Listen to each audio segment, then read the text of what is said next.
প্রিয় শিক্ষার্থীবৃন্দ, সবাই কেমন আছো? আশা করি তোমরা সবাই ভালো আছো। আমি সাইদুল হক খান সুজন, সহকারী শিক্ষক, চান্দিনা ডাক্তার ফিরোজা ফাইরুক বালিকা উচ্চ বিদ্যালয়ের পক্ষ থেকে তোমাদের সবাইকে আজকের এই অনলাইন শ্রেণীকক্ষে স্বাগতম জানাচ্ছি। শিক্ষার্থীবৃন্দ, আজকে আমি তোমাদের সামনে হাজির হয়েছি নবম শ্রেণীর ফিন্যান্স ও ব্যাংকিং এই বিষয় থেকে। আজকে তোমাদেরকে আমি পড়াবো অষ্টম অধ্যায় থেকে ব্যাংকিং ব্যবসা ও তার ধরন। আমরা জানি আমাদের বাংলাদেশে বর্তমানে বিদ্যমান যে সকল ব্যাংক আছে, এই সকল ব্যাংকের প্রধান কাজ হচ্ছে জনগণের কাছ থেকে আমানত সংগ্রহ করা এবং সেই সংগৃহীত আমানত বিভিন্ন ব্যবসায়ীদেরকে অথবা বিভিন্ন ব্যক্তি পর্যায়ে ঋণ দেওয়া। এটা হচ্ছে আমরা জানি বাংলাদেশে প্রচলিত যে সকল ব্যাংক আছে, বিশেষ করে বাণিজ্যিক ব্যাংকগুলোর প্রধান কাজ হচ্ছে এটি। কিন্তু এই ব্যাংকগুলো যখন গঠিত হয় তাদের কিন্তু আবার বিশেষ বিশেষ উদ্দেশ্য থাকে। এই উদ্দেশ্যগুলো কি? এই উদ্দেশ্যগুলোকে আমরা প্রধানত তিনটা ভাগে ভাগ করতে পারি। এক নম্বর হচ্ছে ব্যাংকের মালিক ও ব্যবস্থাপক, অর্থাৎ যারা ব্যাংকের মালিক, অর্থাৎ যারা একটি ব্যাংক গঠনের উদ্যোগ নেয় এবং প্রয়োজনীয় মূলধন যারা সরবরাহ করে, এই ব্যাংক প্রতিষ্ঠার পিছনে তাদের সুনির্দিষ্ট কিছু উদ্দেশ্য থাকে। তারপর হচ্ছে সরকার, অর্থাৎ একটি দেশের সরকার ব্যবস্থা এবং যাকে আমরা বলি রাষ্ট্রপক্ষ, রাষ্ট্রের এবং সরকারের জন্য ব্যাংকের কিছু করণীয় কাজ থাকে, সেটাকে আমরা হচ্ছে সরকার ও রাষ্ট্রীয় পক্ষের উদ্দেশ্যে ব্যাংকের কিছু কার্যাবলী আছে। এবং সর্বশেষ হচ্ছে গ্রাহকদের দৃষ্টিকোণ থেকে, অর্থাৎ গ্রাহকদের কিছু চাহিদা এবং তাদের চাহিদা এবং প্রত্যাশা পূরণের জন্য ব্যাংকগুলো তাদের কিছু উদ্দেশ্য বাস্তবায়ন করে থাকে। আজকে আমরা এই বিষয়গুলো নিয়ে আজকে তোমাদের সামনে আলোচনা করব। তাহলে আমরা জানতে পারলাম যে ব্যাংকের উদ্দেশ্যগুলোকে প্রধানত ভাগ করা যায় তিন ভাগে। এক, মালিক ও ব্যবস্থাপনা কর্তৃপক্ষের দৃষ্টিভঙ্গি থেকে। দুই, সরকার ও রাষ্ট্রীয় পক্ষের দৃষ্টিভঙ্গি থেকে। এবং তিন, গ্রাহকদের দৃষ্টিকোণ থেকে। চলো এবার আমরা বিস্তারিত আলোচনা শুরু করি। সবাই একটু মন দিয়ে ভিডিওটি দেখো এবং কারো যদি কোনো ভিডিওর কোনো অংশ বুঝতে অসুবিধা হয়, তোমরা অবশ্যই এই ভিডিও ক্লাসের নিচে কমেন্ট করে তোমরা জানাবে। কেউ কোনো কিছু বুঝতে অসুবিধা হলে আমরা অবশ্যই সেই প্রশ্নটার সমাধান করব। চলো আমরা শুরু করি। প্রথমে হচ্ছে ব্যাংকের মালিক ও ব্যবস্থাপনা কর্তৃপক্ষের দৃষ্টিকোণ থেকে ব্যাংকের উদ্দেশ্য। প্রথম উদ্দেশ্য হচ্ছে তহবিল বিনিয়োগ ও মুনাফা অর্জন। তহবিল বিনিয়োগ কি? আমরা জানি বাংলাদেশে যে সকল ব্যাংকগুলো গঠিত হয়, এই ব্যাংকগুলো গঠিত হয় অংশীদারি আইনের ভিত্তিতে অথবা যৌথ মূলধনী কোম্পানি আইনের ভিত্তিতে। এখানে যারা ব্যবসায় ব্যাংকের উদ্যোক্তা থাকে, ওনারা যে মূলধন বিনিয়োগ করে, এই তহবিল বিনিয়োগের প্রধান উদ্দেশ্য, ওনাদের এই বিনিয়োগের প্রধান উদ্দেশ্যটাই হচ্ছে মুনাফা অর্জন করা। কারণ আমরা জানি যে কোনো ব্যবসা, সেটা ব্যাংক হোক অথবা অন্য যে কোনো ধরনের উৎপাদনমুখী প্রতিষ্ঠান হোক, সবারই একটা উদ্দেশ্য থাকে, আর এই প্রধান উদ্দেশ্যটা হচ্ছে মুনাফা অর্জন করা। তাহলে ব্যাংকের মালিকরা এই যে ব্যাংক তারা গঠন করলো, এই ব্যাংক গঠনের প্রধান উদ্দেশ্যই হচ্ছে কি করা? তহবিল বিনিয়োগের মাধ্যমে তাদের প্রত্যাশিত মুনাফা অর্জন করা। দ্বিতীয়ত হচ্ছে সুনাম অর্জন।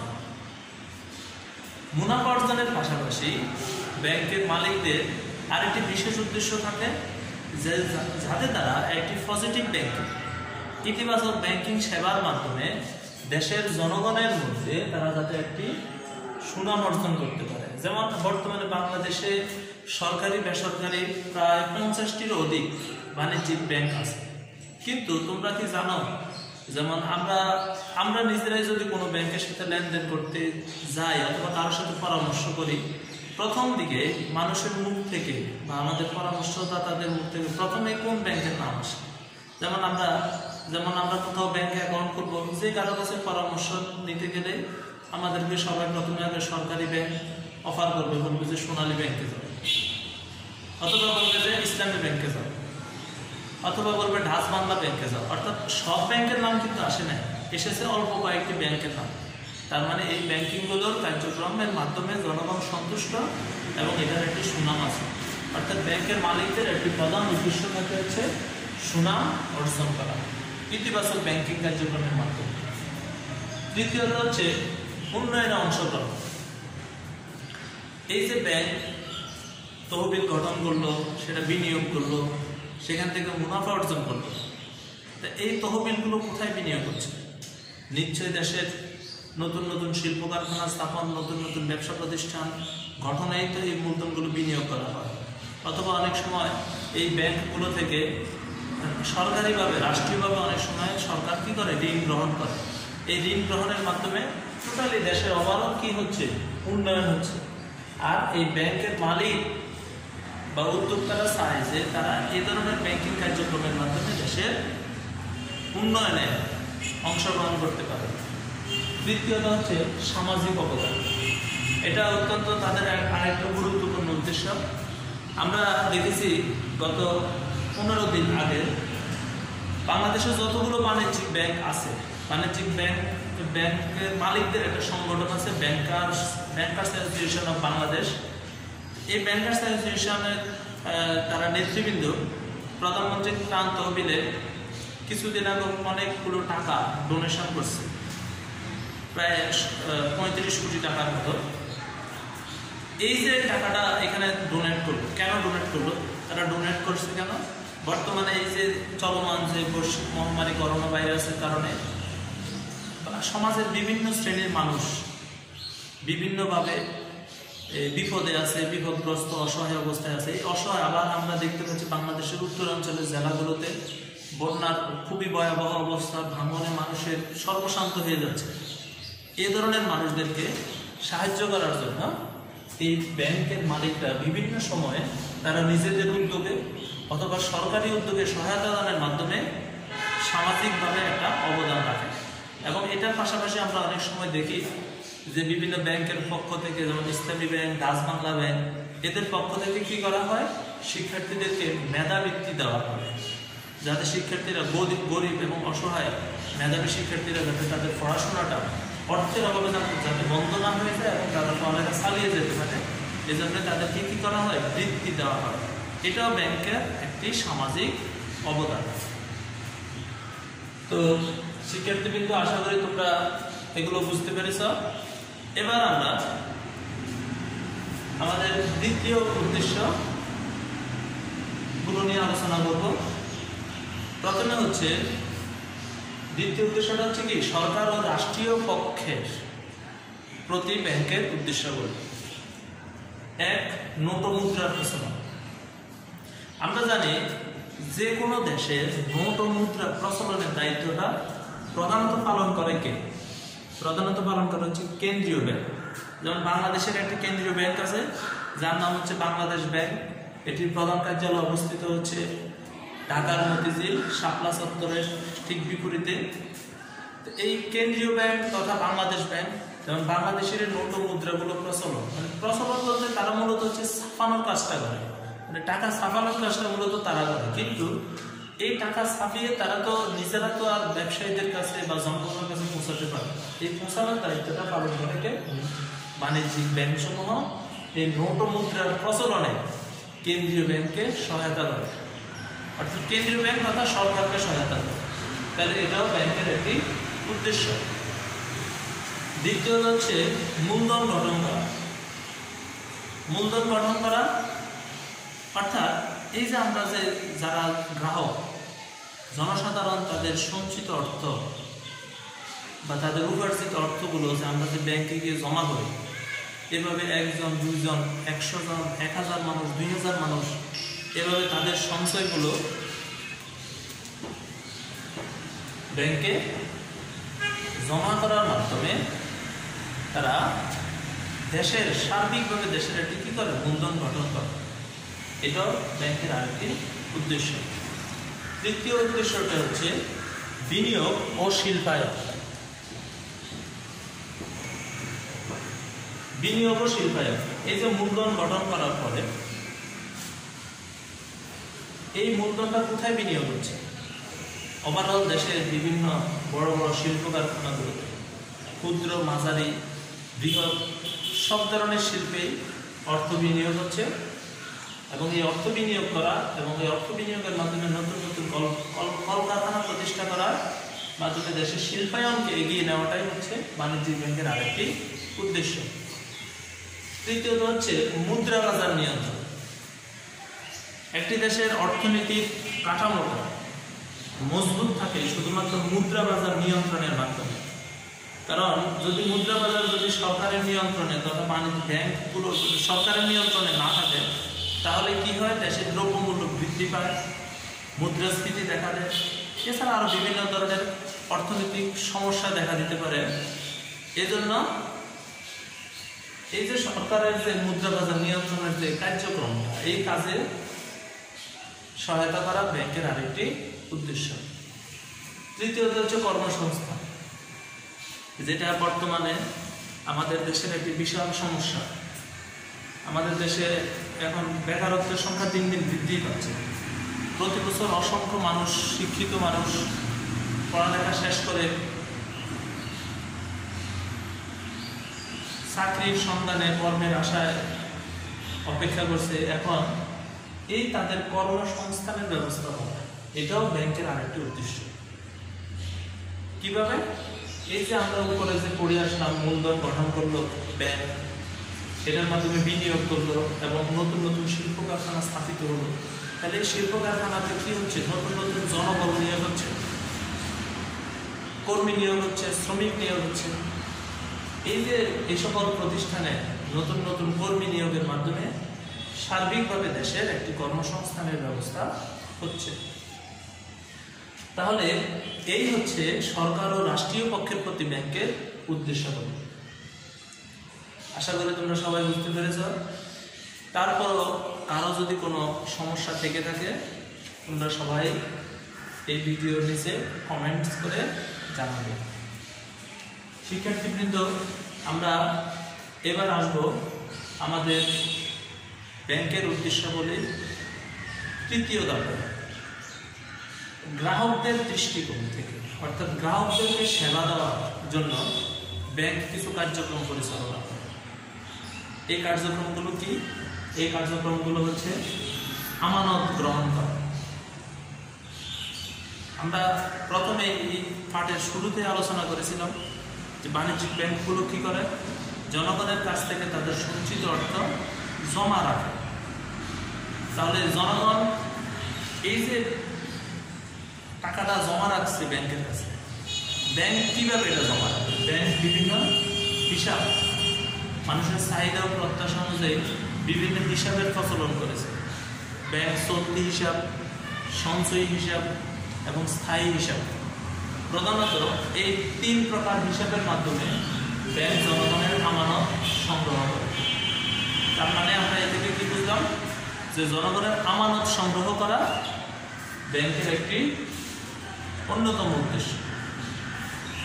শিক্ষার্থীবৃন্দ, দ্বিতীয় যে উদ্দেশ্যটি আমরা দেখতে পাচ্ছি সেটি হচ্ছে নিরাপত্তা। অর্থাৎ মানুষ তার মূল্যবান ধন, মানে গয়না, মূল্যবান অলংকার অথবা নগদ অর্থ, এগুলো কিন্তু বাসায় রাখা এখন নিরাপদ না। কারণ যে কোনো মুহূর্তে যে কোনো দুর্ঘটনা ঘটতে পারে। এই যে জনগণের যে নিরাপত্তা জনিত যে ঝুঁকিটা, এই ঝুঁকিটাও কিন্তু দূর হচ্ছে। কিভাবে? ব্যাংকে এই আমানত সংগ্রহ করার মাধ্যমে। তাহলে ব্যাংকগুলো কি করছে? জনগণের আমানত নিজেদের কাছে জমা রাখার মাধ্যমে জনগণের সেই অর্থটা নিরাপত্তা দিচ্ছে। তৃতীয়ত হচ্ছে উপদেষ্টা ও পরামর্শদাতা। যখন জনগণ বা বিভিন্ন প্রতিষ্ঠান ব্যাংকের কাছ থেকে ঋণ গ্রহণ করতে চায়, তখন কি হয়? ব্যাংকগুলো ওই প্রতিষ্ঠানগুলোর সাথে আলোচনা করে, তাদের সাথে আলোচনা করে এটা নিয়ে যে তারা এই অর্থটা কোথায় বিনিয়োগ করবে, বা এই বিনিয়োগের টাকাটা যেখানে বিনিয়োগ করবে সেখান থেকে রিটার্ন আসবে কেমন। বা এই ব্যবসাটা করাটা আসলে লাভজনক হবে কিনা, বা এখানে কোনো ধরনের সরকারের কোনো বিধিনিষেধ আছে কিনা।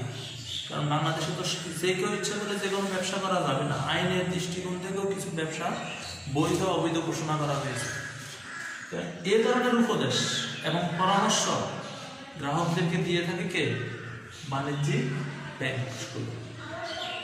তার মানে গ্রাহকদেরকে উপদেশ দেওয়া এবং পরামর্শ দেওয়া এটাও ব্যাংকের একটি অন্যতম উদ্দেশ্য। তৃতীয়ত হচ্ছে প্রতিনিধি ও ওসি। প্রতিনিধি বিষয়টা তো আমরা বুঝি যে যেমন আমার এখন বা তোমাদের এখন কোনো গুরুত্বপূর্ণ একটা কাজ কোথাও আছে, কিন্তু এই মুহূর্তে তুমি এখন অনলাইনে ক্লাস নিচ্ছ, এখন ক্লাস নেওয়ার কারণে তুমি কোথাও যেতে পারবে না। তো তোমার অবর্তমানে ওই কাজটা চালিয়ে নেওয়ার জন্য তুমি কি করছো? অন্য একজনকে দায়িত্ব দিয়েছো। তার মানে সে তোমার প্রতিনিধি হিসেবে ওই কাজটা শেষ করে এসেছে। ঠিক তেমনি অনেক সময় আমাদের অনুপস্থিতি, অর্থাৎ কোনো একজন গ্রাহক সে বাংলাদেশে বসবাস করে না, কিন্তু বাংলাদেশে তার বাড়ি গাড়ি ব্যবসা বাণিজ্য সব কিছুই আছে। তখন ওই গ্রাহক কি করবে? ওই ব্যাংকের সাথে একটা চুক্তি করবে। ব্যাংকের সাথে এই মর্মে চুক্তি করবে যে আমারও বর্তমানে আমার এই ব্যবসা বাণিজ্য পরিচালনা করা, ব্যবসার আয় ব্যয় সংরক্ষণ করা, অথবা তোমার মনে করো একটি 10তলা বাড়ি আছে ঢাকা শহরে, 10তলায় এই যে এখানে ভাড়াটিয়াদেরকে ভাড়া উত্তোলন করা, এই যাবতীয় দায়িত্বগুলো পালন করবে কে? ব্যাংক। অর্থাৎ গ্রাহকদের প্রতিনিধি হিসেবে ব্যাংক এখানে কি করবে? দায়িত্ব পালন করবে, এবং এটা হচ্ছে ব্যাংকের অন্যতম একটি উদ্দেশ্য। তারপর হচ্ছে অর্থ স্থানান্তর।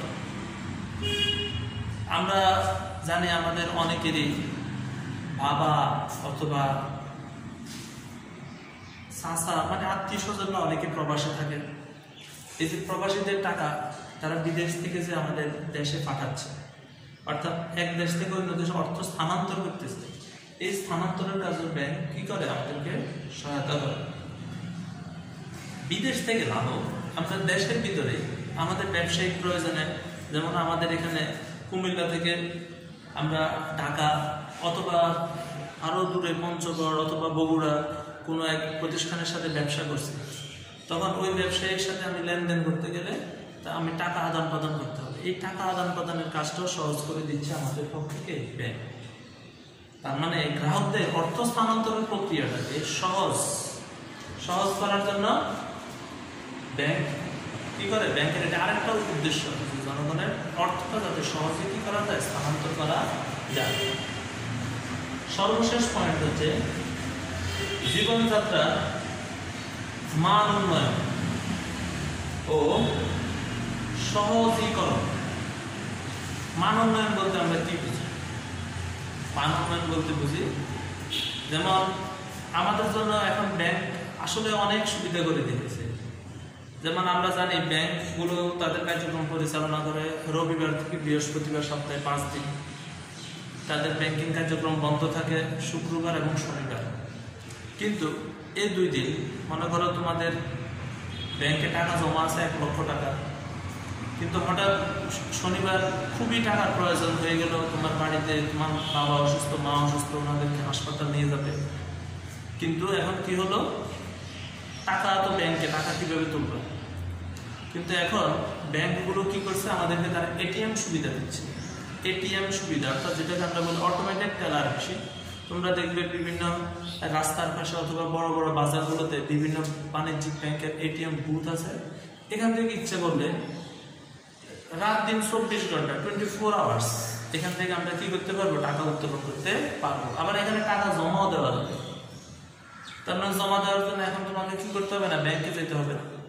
তাহলে আমাদের এই অর্থ লেনদেনের কাজটাকে কি করে দিল? ব্যাংক অত্যন্ত সহজ করে দিল।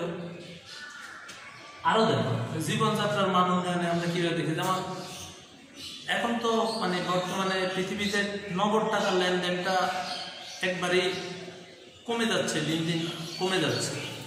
তোমার প্রয়োজন হয়েছে কোনো একটা শপিং মলে গিয়েছো, সুপার মলে গিয়েছো, কিন্তু ওইখান থেকে কিছু মালামাল কিনছো, কেনার পরে কি হচ্ছে, কিনে আমরা তাদেরকে নগদ টাকা দিচ্ছি। কি হচ্ছে, মানি ব্যাগ থেকে আমরা কি করলাম, ডেবিট কার্ডটা বের করে দিলাম, কার্ডের মাধ্যমে বিল পে করলাম। ডেবিট কার্ড বা ক্রেডিট কার্ডের মাধ্যমে এখন আমরা কি করি, পণ্য দ্রব্য কেনাকাটা করতে পারি। অর্থাৎ নগদ টাকাটা বহন করার ঝামেলায় যেতে হচ্ছে না। তাহলে এটার মাধ্যমে ব্যাংক কি করছে, আমাদের জীবনযাত্রাকে আরো সহজ করে দিচ্ছে, জীবনযাত্রাকে আরো ডেভেলপ করছে। এগুলোই হচ্ছে ব্যাংকের উদ্দেশ্য। তো শিক্ষার্থীবৃন্দ, আশা করি আজকের এই আলোচনাগুলো তোমরা বুঝতে পেরেছ। তবুও যদি কারো বুঝতে অসুবিধা হয় তোমরা অবশ্যই জানাবে। তো তোমরা বাড়িতে এই পয়েন্টগুলো তোমাদের পাঠ্যপুস্তক থেকে লিখে তোমাদের আগে প্রথম পয়েন্টগুলো মুখস্থ করবে, তারপরে এগুলো লিখবে এবং এইটা থেকে না দেখে একটু লেখার চেষ্টা করবে, যাতে তোমাদের সৃজনশীল প্রশ্নের উত্তর দিতে সহজ হয়। তো আশা করি আজকের ক্লাসটি তোমাদের ভালো লেগেছে। তো আজকের ক্লাস এখানেই সমাপ্তি ঘোষণা করছি। সবাই ভালো থাকো, সুস্থ থাকো, আর সবাই নিরাপদ দূরত্ব বজায় রেখে চলবে। আজকের মতো এখানে বিদায় নিচ্ছি। আল্লাহ হাফেজ।